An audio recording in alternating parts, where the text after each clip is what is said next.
Be sure to visit my website, www.saracarter.com, for my latest reporting and stories. And while you're there, be sure to subscribe to my email list so that we can stay in touch and so that we won't be shadow banned. That's the only way to really stay in touch, folks, is those email lists. So keep signing up and we'll keeping you informed. That's what we do here. Today, I'm going to be joined by Senator of Tennessee, Marsha Blackburn. She's a friend and she's a fighter, a true patriot, someone who is not afraid to stand up to Washington, D.C. and the lies being, I guess, being told every single day out of the Biden administration. She's willing to call them out on it, and she's going to be doing that here on the show. We're going to be discussing the crime wave gripping our country and what the senator is doing to bring order and security to our communities and how it's affecting the great state of Tennessee as well. I'll also cover how the DHS, that is our Department of Homeland Security, I don't even know what that even means anymore, with Alejandro Mayorkas at the helm, and ICE, our Immigration and Customs Enforcement Agency, are totally misusing our taxpayer dollars and spending it on everything except immigration enforcement. And I feel so sorry for you ICE officers out there and Border Patrol agents and others who are doing your best to keep our country safe while your senior officials waste tax dollars on everything else but you. So I don't want you to go anywhere. I want you to stay right here. I'm going to be back with Marsha Blackburn in a minute, and I'll be talking about the DHS and ICE. But before we get there, I want to tell you about AMAC. AMAC, I love AMAC. You know, I talk about AMAC all the time and how grateful I am for AMAC, not only for fighting the fight in Washington, D.C., but for being a sponsor of the Sara Carter Show. It's the only way I can stay informed, keep you informed, keep up with everything that's going on, is by having these amazing sponsors and that are really doing the job that they say they're doing. They are not lying to you. Look, by joining AMAC, you are taking the very first steps into saving the America that you love. Very first steps. AMAC offers an alternative to just about everything that other group offers, but guess what? Without any liberal agenda. You don't even need to deal with or worry about that liberal agenda. They are not going to take your money or anything. They are going to do it to fight for you, and they are not going to support liberal policies up in Washington, D.C. In fact, they are going to do just the opposite. They are going to be fighting it. I stand with AMAC, and I hope that you will too. I encourage you to join today at amac.us/Carter. Don't forget that. That's amac.us/Carter. The benefits of membership are great, but guess what? The cause is even greater. Join today at amac.us/Carter. So before I get to Senator Blackburn, I want to talk to you about this story. It's up on Breitbart, and it's absolutely insane. And it goes right to where I was talking about at the top of the show about the Department of ICE failed Homeland Security, because they're not allowing any of their agents or officers to do the jobs that they were trained to do. And in fact, they're lying to you, the American people. We heard it from Alejandro Mayorkas. We've heard it from the White House press secretary. Oh, everything's fine. Nothing to see here, folks. Don't mind the 700 plus bodies that we found just this year of the dead, the biggest increase we've ever seen at the border of migrant deaths. Don't mind the nearly 1 million known gotaways that are somewhere in our nation, possibly connected to terrorist organizations or others who are connected to criminality. And even if they are innocent people looking for jobs, guess what? A good majority of them are being abused in a system where they are living in the shadows. There is nothing good about this. And as for the encounters, those are the people that we actually run into. Right? Those are the ones that our Border Patrol agents, thank you so much for what you do, and our ICE officers, again, thank you so much for what you do, are the ones that encounter them at the border, run them, try to do the best that they can, I guess, to process them and find out who they are and run background checks on them if they can, only if they had ever been arrested previously or marked previously here in the United States. That means they had encountered them before on the border. And then they can find them in the system. Other than that, they have to release them and let them go. Well, guess where your taxpayer dollars are going now under the Biden administration? You're not going to believe this.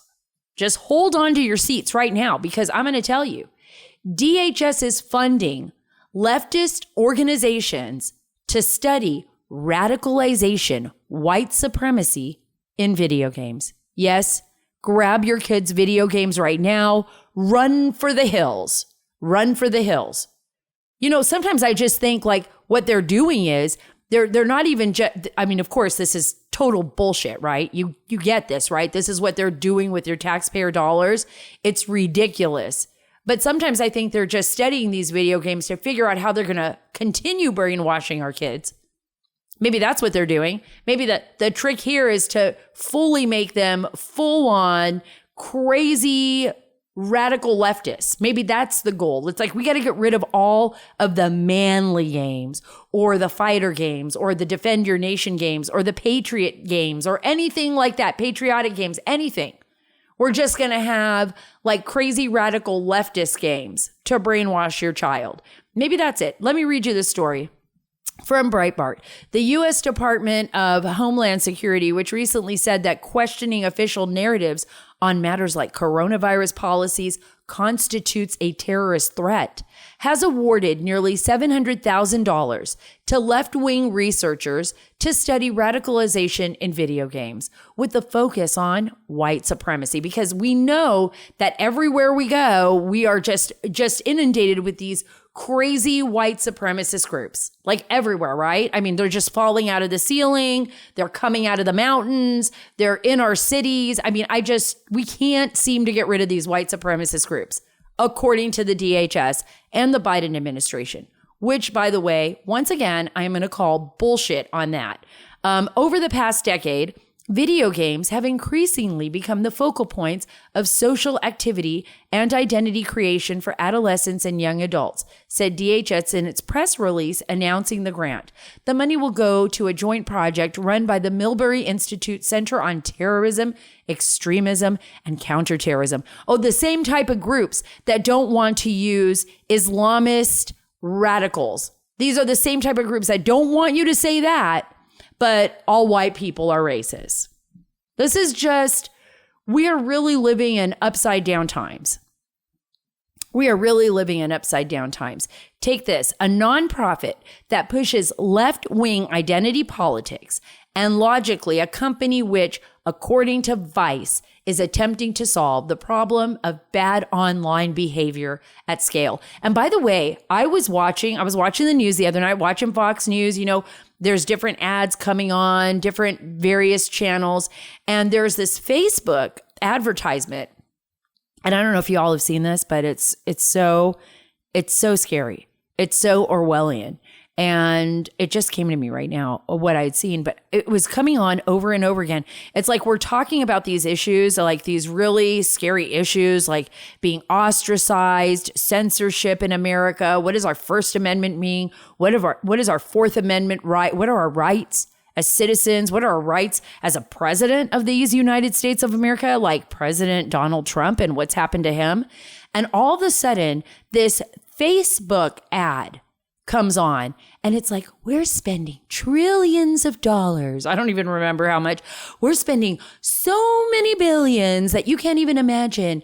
And we have tens of thousands or hundreds of thousands of people working for us. That's bigger than the city of Washington, D.C. to ensure your safety, to make sure that you're protected online, to protect you. We just want to protect you because you can't think for yourself and you don't know how to protect yourself and you don't know how to protect your children. We've got to do it for you. It's like, what kind of BS is this? What kind of Orwellian 1984 crazy place have I slipped into? Remember that TV show Sliders? I don't know if you remember this, but you kind of like slide into different dimensions. I sometimes think I've woken up and I have slid into a really messed up dimension. One that only the Twilight Zone or Gene Roddenberry could concoct, because I cannot get what I'm doing here. I like with this craziness, right? So we have people dying at the border. We have our Border Patrol agents with their hands tied behind their backs, processing people only to release them into the United States and into our communities without even knowing who the hell they are. We have a situation where our agencies, our bureaucracies, like the FBI and our intelligence agencies, are spending more time investigating Americans for being patriotic instead of actually investigating our adversaries who are here on our homeland, actually targeting our homeland, like China and others, like the drug cartels, like nefarious human trafficking organizations. We're spending more time talking about white supremacy than that. And we have an administration, yes, President Biden's administration, that is perpetuating human trafficking and actually aiding and abetting human traffickers and drug cartels to ensure that they can access our border. Oh, and by the way, possibly terrorist organizations. And I would say for sure terrorist organizations, because we've already caught over 70 coming across our border. And I think that's just this year alone. So just stew on that for a minute. Just think about that. You know, as we go to the mall or shop or go to a federal building or, you know, send our kids off to school and, you know, hope that they come back okay. And that crime is rising in our, you know, big democratic cities like Chicago, like Baltimore, New York, even here in Texas, in Houston, in San Antonio, where we got that crazy sheriff, right? Sheriff Salazar, who's investigating, by the way, Governor Ron DeSantis for sending 50, mind you, only 50 migrants all the way to Martha's Vineyard in a beautiful island where, my gosh, there's coffee shops where there's like only 17,000 people because, you know, the roughly 200,000 aren't there anymore, where they have, you know, food, plentiful food, great weather, places to live. And it's like, oh, the rich there, and it was all the liberal rich, by the way, for the most part. I'm not talking about the conservatives that live there, but the liberal rich were like, oh my gosh, oh my goodness, the Venezuelans are here. We've got to move the Venezuelans out. Everybody load the Venezuelans up on the bus. Shh. Somebody call the governor, get the Venezuelans off our island. Oh my goodness. I mean, we really do like them. I'm friends with a Venezuelan. I know a Venezuelan. He does my yard. What? Let's move them off the island and let's put them at the base in Mass. Let's just move them to the base. And then let's really get mad at Governor Ron DeSantis for doing his job and exposing this in our nation. Let's really get mad at him. Let's in fact send some special interest lawyers who care nothing about these migrants, who give not even a rat's A about these migrants. There's 700 or so deaths out there. And those are the ones that we know about. I'm talking, I hate saying that word, 700 and something. Those are what we've actually, I guess those are the bodies we found. But there's so many more than that. There's the baby John Doe. There's the children that have drowned. You know, what about suing the Biden administration? Why don't we do that? Why don't we sue the Biden administration for perpetuating human trafficking? Right? Instead of trying to sue a guy who has every right to do it and people who basically signed away saying, I want to go to Martha's Vineyard, who's sending them to the lap of luxury in America. Where these people who live on Martha's Vineyard were so grateful before to have signs saying, we welcome all nobody's illegal, LGBTQ, BLM, Antifa, we love you all. We just don't love patriots. That's what we don't love. Those patriots are the terrorists, is what they say, right? That's what they're saying now. That's what we're seeing. And if you go to Sara, go to SaraACarter.com. I keep saying this. You got to throw the A in, because if you don't, you're going to end up on a website buying artwork, and it's actually quite beautiful, but that is not my website. I am in no way an artist. I do stick figures. If you want to buy my stick figures, I will be more than happy to draw them for you, but I don't think you do. But if you go to SaraACarter.com, you'll go to my website and you'll find a story up there Great story from a fantastic staff that I have that looks for I think, the best stories on the internet, the ones that are going to mean the most to you, right? The best stories on the internet, the ones that you are going to want to read. This one is an IG audit that shows a nonprofit, you can't believe this, wasted 17 million taxpayer dollars on hotels to not house illegal foreign nationals. Yes, you got that right. 17 million of our dollars, our hard-earned money that we have no say in, ended up in the hands of this ridiculous nonprofit so that it could just, its endeavors, to just waste our money, One doesn't need to read past the IG's report's headline to become furious. ICE spends funds on unused beds, missed COVID-19 protocols, and detention standards while housing migrant families in hotels. In summary, an unbelievable $17 million was wasted on not housing illegal foreign nationals. At the heart of the story is Endeavors, a nonprofit which has received $500 million in taxpayer money through no-bid government contracts to house foreign nationals who illegally entered the U.S. and were released by the Biden administration instead of being deported. The report evaluated an $86.9 million sole source contract, first awarded to Endeavors earlier this year. My God, $86.9 million for this BS. What could we be using this for? Let me budget the $86.9 million in our government. We're going to finish up that wall. We're going to tell the drug cartels they can go to hell and the human traffickers, and we're going to find a way to stop the flow. With all the money that they have wasted, by the way, let's be honest. This money is lining the pockets of friends who run these NGOs. Are you kidding me? $86.9 million sole source contract? I bet you they don't get investigated by the IRS. Every single one of our conservative NGO friends out there that tries to do a job, if you have Patriot in your name, watch out. 87,000 IRS agents are coming your way. This guy or these folks with Endeavor? Nah. $86.9 million goes a long way. Boy, you can pad a lot of pockets with that, right? Right? Months after it received its first no-bid contract, Endeavors received a second $530 million. How do they get these? Where do you apply for the $530 million contract? And wait a minute. And guess what? They hired former Biden administration official Andrew Lorenzen Strait. I'm going to say his name incorrectly. I know it. Lorenzen Strait. So he was a former Biden administration official. Maybe that's how you get $530 million in a contract.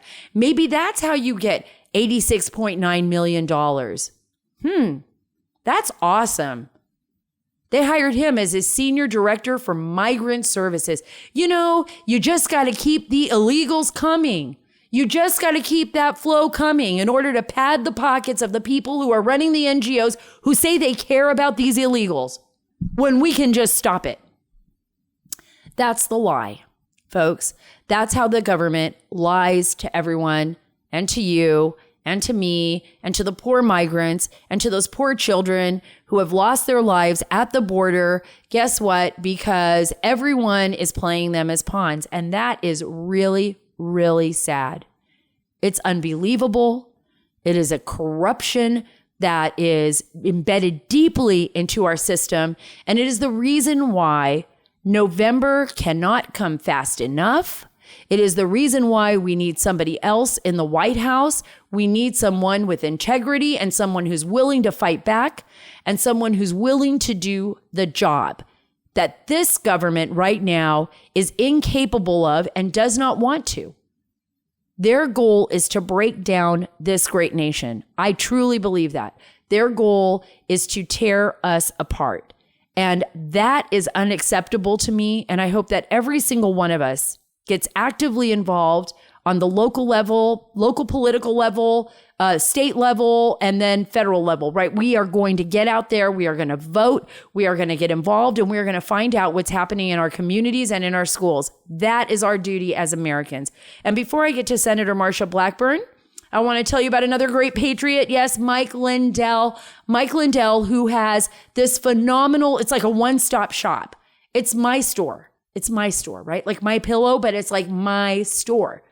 My store. It's very important. In fact, I'm going to start talking to you about the products on my store as we go on with these ads, because he's a great sponsor, Mike Lindell of the Sara Carter Show. He is somebody I truly care about, and somebody who I believe is really fighting despite the fact that the FBI surrounded him at Hardee's. That is so crazy. It's like you go there to get a sandwich and all of a sudden the FBI is like surrounding your vehicle and taking your phone. Totally wrong. That should not be happening in America. That should not be happening in America. It's probably why the FBI is so intent on trying to keep people like, President Trump and others away from the ballot box. And I'm talking about the high level officials at the Bureau, not about the men and women that actually do believe in their job and want to work, like those whistleblowers who've come out now and spoken out against this. But let's talk about Mike Lindell first and his great My Store. So through adversity and trial and error, the inventor of My Pillow, my friend Mike Lindell, and he's your friend too, was able to break through the barriers of getting his product to the masses. With a true passion for helping other entrepreneurs, guess what? Mike created mystore.com/Carter. Use the / where American entrepreneurs and their made in the USA products are showcased. I want you to visit mystore.com /Carter now for a full list of products. When you buy USA made, you support your neighbors and your local economies, ensuring your hard-earned dollars are funneled back into your communities and not into the pockets of these ripoff artists. Let's give back to our community, right? Reduce our reliance on foreign goods by shopping at mystore.com /Carter. Be sure to use the code Carter for any additional savings at checkout at mystore.com /Carter. I'm so happy to have Senator Blackburn back on the show because, Senator, you have a new bill, a new piece of legislation that you recently put forward in response to the crime surge that we are seeing across this country. Even in your home state of Tennessee, a lot of this has to do with the Biden administration, with the Democrats. Let's talk about that. Yes, Sarah, with all this defund the police talk that the Democrats have been pushing out now for about 3 years, what we started to hear in Tennessee was that morale was low, recruitment was down, crime was up. And I visit with all 95 counties in the state. And previously it would be kind of a city problem. And what we realized was this was working its way across the state. Then, of course, you had the uptick of crime around Nashville and the surge in crime over in the Memphis area. And as we worked with the Memphis officials, Senator Hagerty and I decided it was time to put something on paper because this isn't a problem unique to Tennessee. This is a problem that you're seeing across the entire country. And 100%. It was time to say, let's do something about this. So the Restoring Law and Order Act would put more resources to local law enforcement because they're on the front lines when it comes to fighting drug crimes, fentanyl, the surge that we have seen there. But many times they do not have the tools, the equipment, the protection they need to actually apprehend drug dealers, deal with these crimes, handle fentanyl and some of these drugs. Fentanyl can kill you, just a little bit of it, or Narcan, which they use to bring people back when they have overdosed.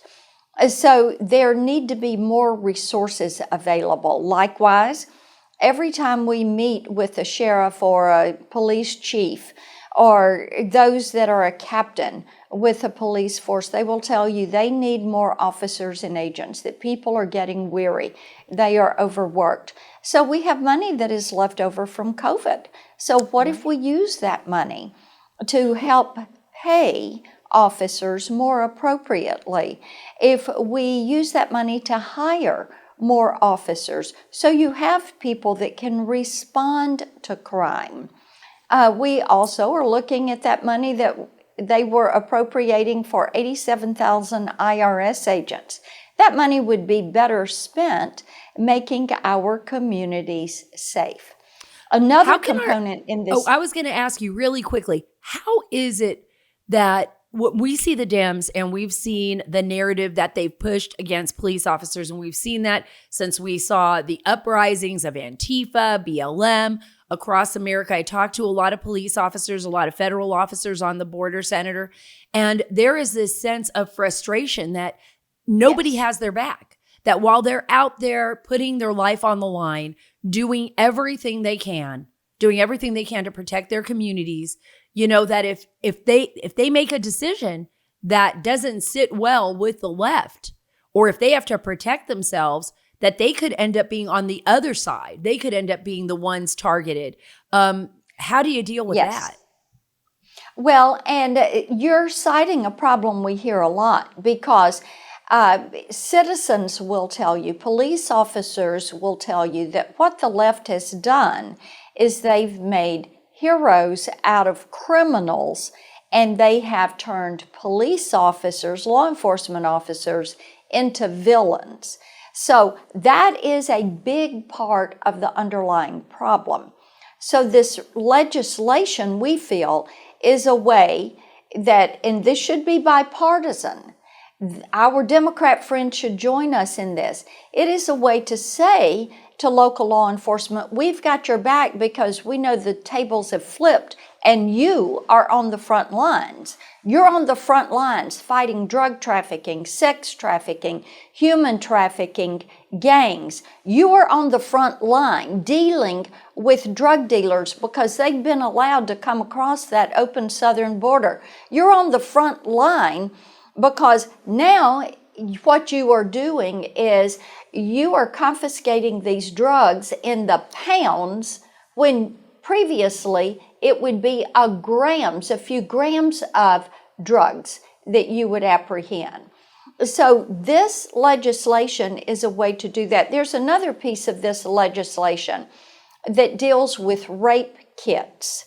Now, Sara, as you know, the federal government has put tens of millions of dollars into this, $266 million specifically to make rape kits available to local law enforcement so that violent offenders you can take the DNA, push it through a rape kit, and then positively identify that rapist, put that into CODIS, which is a national database, and then if they repeat that act, you find them in that database. So we found out that some of these rape kits were not being processed in a timely manner.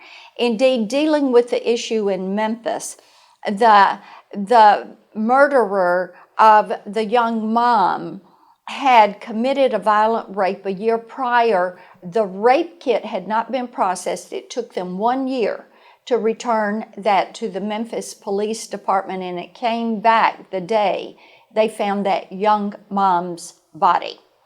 So I have GAO doing a study on what is happening that has slowed down the processing of these rape kits, and then also putting some money toward processing these in a timely manner. Every one of these should be processed on a rush. Absolutely. Order. Absolutely. Yes. Think about it, because they're asking the woman who's been violated, right? A woman who has been raped. They are asking her immediately to go to a hospital to once again have someone, go into their privacy, right?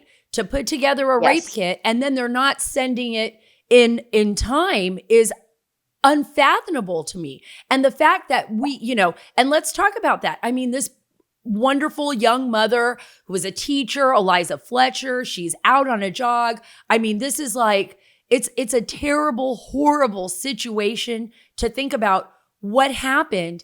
And part of that too is, Senator, and you brought it up, you pointed right to it, is the fact that the Democrats have made villains out of police officers and made heroes out of these, these criminals. And even our DAs have been releasing people low bail, no bail. We've seen crimes not just in Tennessee, across the entire country, just like you said, Baltimore, Chicago, Washington, D.C., where criminals have gotten out. I was here in Texas. I was covering El Paso, all of the migrants being left up at the bus depot. And there was an operation we didn't know about. It was an undercover operation that was ongoing. And all of a sudden, out of nowhere, this young man takes off running with a bag on his back full of narcotics, and a bunch of plainclothes police officers go after him. Lo and behold, who was the kid? It's this kid that 2 years ago had fired a weapon and attempted to kill a sports player in Maryland. And all of a sudden, he's at a bus depot running narcotics here in Texas. How'd he get out of jail? Right. Well, and see, the other component of all of this is truth in sentencing. Right. You have to have truth in sentencing and keep these violent offenders locked up. You have to have this DNA information in the system so that if someone does get out and they repeat something, you can keep them in for their full sentence. You don't want them out. You want them locked up. And this makes a difference in public safety. And when I talk to Tennesseans, when I talk to moms all over the country, as you do, Sarah, they talk about crime. They talk about drugs. They talk about the open border. They talk about the impact this has on their lives. So I said we're going to do something to start chipping away at this. We are going to return respect for law enforcement. When people do a crime, they need to serve the time. And the only way we're going to do that is to lead the way and say it is time to be tough on crime, not soft on crime. That is absolutely true. And I think this bill is brilliant at doing that. And I think it's about time that, that people start paying attention to what is happening to our law enforcement officials out in the field, out on the front lines, but more importantly, Senator, our children who deserve better. Our children deserve to be protected. Our mothers deserve to be protected. Our families. I always say this, look, the most important thing is our kids. I don't know how some of these Dems, and people running some of the cities I've seen, like in Chicago, in New York City, where we're seeing a crime surge, that it's shameful. It's shameful that children can't walk to school and feel safe. It's shameful that they just can't do that. You've also been very outspoken, Senator, and I want to get to this before you have to run, because I know I have limited time with you. But Vanderbilt University Medical Center, there has been a big controversy. It came out, conservative blogger Matt Walsh, Daily Wire, he posted some videos that were just stunning. Vanderbilt's gender affirming care to patients. This is about children and transgender, and giving them, minors and adults, these, support for changing their sex, which has been extraordinarily controversial and has harmed so many children. So many children. I mean, it's crazy. You can't give a kid a Tylenol at school without having a parent's permission, but somehow, teachers and others are like moving their, without telling parents, allowing children to go see doctors and other things and talk about, changing their sex at such an impressionable age. Could you talk a little bit about that? Yeah, I will. And also, I've sent a letter over to the FDA today to look at this GnRH, and it is basically the puberty blockers, and see how these are being used off-label for some of this transgender processes. And we're wanting to know if there have been reports of adverse events with this. We are wanting to know what the process is, how they have allowed this to be done, what kind of research is being done, are they keeping tabs on it? So we have that letter out to them. Now, when it comes to Vanderbilt, we were very disappointed to hear that minors were involved in some of this process with the gender dysphoria, the puberty blockers, the surgeries. We're seeking more information from this, wanting to make certain that there is that their parents are involved. It would be horrifying to find out that there are children that are involved in this without parental participation or without parents knowing anything. And to figure out what kind of counseling and advice is provided on this. We've got lots of questions for Vanderbilt. Right. This is a horrific process, and we are deeply disturbed by what we have learned. I know, I am too. You know, we have 6 children between us, me and my husband, and all of our children are so precious. And I understand how difficult it must be. And like you, I think, you know, we want all the facts. We want to understand everything because obviously there's some kind of trauma. There is something going on. And we want to protect our children, you know? And so I agree with you. I think we need to know everything about this because some of the things that I have seen in the media, being on open sourcing, reporting, talking to people, listening to people who have gone through this process, who say was the worst decision that they ever made, that they did it when they were so young and it's irreversible and they're depressed and it's just a horrific situation. So I really hope you get the answers to that. Last but not least, I'm heading to the border. I'm going to be there again. The death toll at the border, Senator, is unbelievable. We can't right now. Even in Eagle Pass, the number of people that are being processed through the mortuary, through the morgues, these are migrants, illegals who have died on their journey to the United States, is so overwhelming that they only had a capacity for 7 bodies at the morgue in Eagle Pass. And right now they're processing over 27 to 30. People are being buried in paupers' graves because nobody's claiming their bodies. The city is overwhelmed. This is a real humanitarian crisis. Not only is it a national security crisis for our nation, we already know how many an increase of an incredible increase in terrorists or people connected to terror-related nations, special interests coming across, but the death toll and all of the young and the people that are losing their lives and the Biden administration just leaves it wide open. That's the policy for the cartels and the human traffickers. Yeah, and it's right. That is their policy, is this wide open border. The fear that is caused, that people are experiencing, knowing that we've had 78 terrorists this year that we know of that have come across that border. Think about that, 78 with their names on the terrorist watch list. And you think about the damage that 2 or 3 or 5 or 11 can do to a country. Right.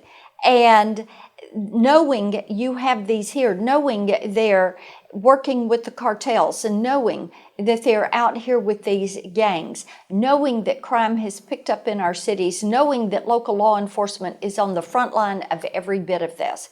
This is why it is imperative that we secure that border.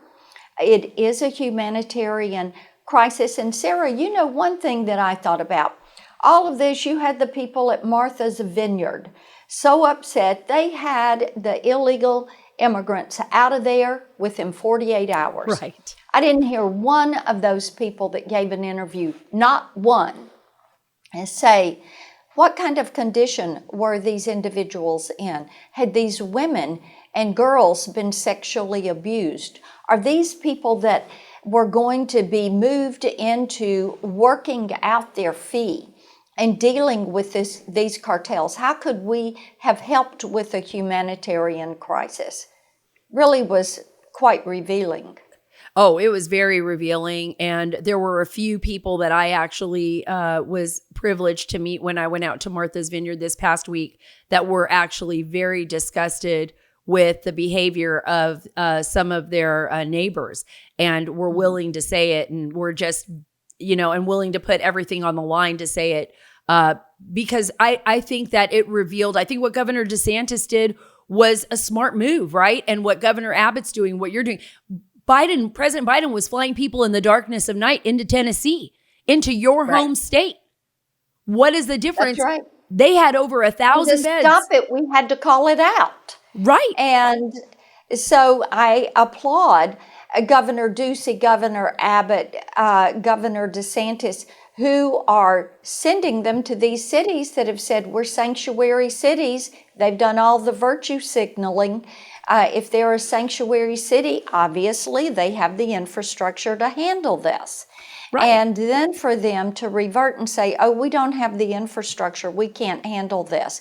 It just shows you the emptiness of their words. Right, the emptiness of their words and their flat out lies, because there were a number of beds available. There were over 1,000 actually that they have set aside for homeless in the winter and people who may lose their electricity. There was food on the island. And in fact, there were actual businesses on the island that were excited when they first heard that the plane was coming in because they needed employees. So they actually even had jobs. It just appeared that the people that lived there, the ones that had the power, didn't want 50 not illegal, I guess, because they were given the permission by this government to stay here, but 50 migrants in their community. That's just the plain and simple answer. Any advice before I let you go to our voters out there? Because November is just around the corner and very excited. I need everybody to get out there and vote. When you look at how well some of our candidates are doing, General Bulldog over in New Hampshire, Leora Levy in Connecticut, Herschel Walker in Georgia, Dr. Oz in Pennsylvania. You've got J.D. Vance in Ohio. You have Blake Masters in Arizona. You have Joe O'Dea in Colorado. You have Adam Laxalt in Nevada and Tiffany Smiley in Washington State. Yay, Tiffany! They are basically in tied up races. Every vote is going to count. So tell your friends, tell your neighbors, get that vote in. That's absolutely right. Everybody's got to get out there and vote, because we will make the difference in our country if we do our part. We got to do our part. We can't just keep asking lawmakers to do their part. We have to do our part, putting the right people in office. I love Tiffany Smiley. I'm friends with her. I've known her for many, many years, since my husband was wounded. And I'm so excited that she is going to bring the state of Washington. Am I. Yeah, just very excited. I'm excited for everyone. Dr. Oz, please. Gosh, we got to get Pennsylvania. We do. We have to get that. I'm so happy that you're in the Senate, Senator Blackburn. You really fight for everybody's individual rights. You care about our nation, and you do it with such dignity, and you just fight for us. So thank you for everything that you do. Thank you. It's an honor. I was so grateful to have Senator Blackburn on the show. I know how busy she is, but she is also out there fighting the fight for all of us. She, without lawmakers like her and others, I think, our country would be facing very dire circumstances. But I have a lot of hope. I have a lot of hope because I know that you and I and people like Senator Blackburn are going to fight the fight. I know that you're going to go out there and do your best to ensure the sanctity of our elections and to ensure that our nation continues to prosper, and that people from all over the world who want to come here can come here as long as they do it legally and the right way. Thank you so much for being a part of the Sara Carter Show. It's a blessing having you in my life. So God bless you. God bless our great nation. Don't forget to go to saraacarter.com, and God bless the great state of Texas.